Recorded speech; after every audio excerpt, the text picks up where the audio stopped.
year, right? We have this idea that it's supposed to be the best year of our lives.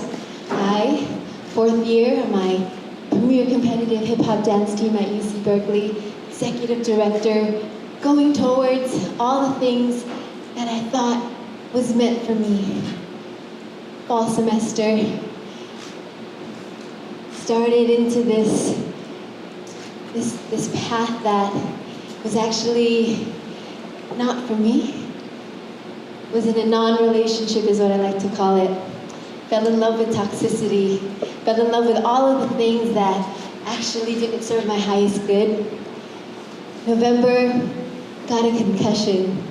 Who's had a concussion in here before? Okay. And what does the doctor tell you? To sit in the dark.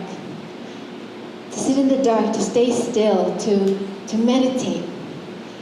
Me, senior year, 21, didn't know what that meant. So I kept on going, sat still when I could, still danced, defied doctor's orders, because that's just in my blood.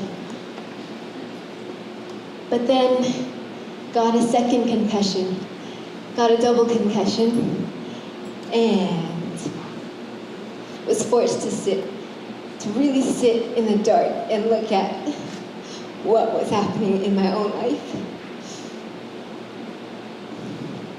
The things that I let by the wayside, the people that I thought were my real friends but didn't really have my back.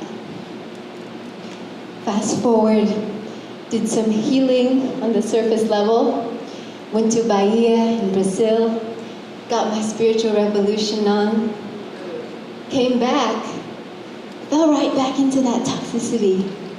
Second semester of senior year, typing in lecture in my sociology of sexual cultures class. Shout out to O School.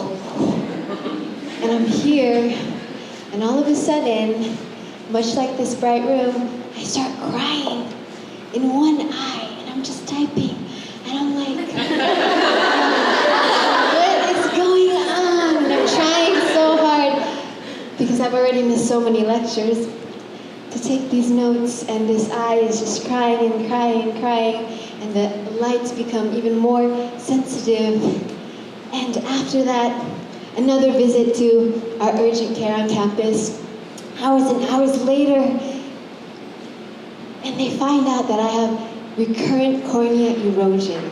Sounds really disgusting, but what that is basically every time I take out a contact, another piece of my eye comes off the top layer, but there was an abnormal cell growing, and I had to have that removed. And so another strew of missing rehearsals and missing classes.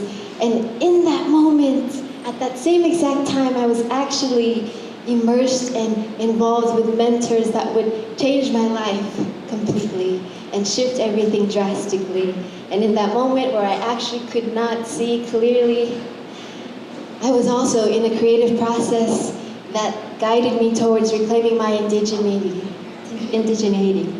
reclaiming our indigeneity as Filipinos.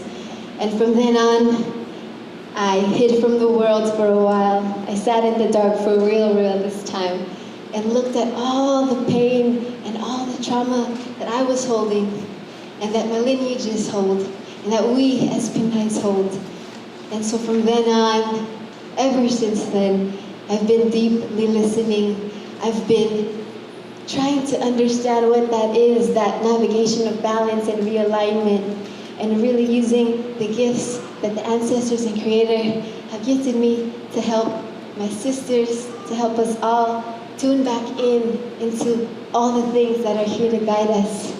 And so sisters, I invite you to sit in the dark and to reflect and to sit in that pain that we hold and use that pain and transform it into the light that sits in each and every one of you, and come back to the ancestors because they have always had us. So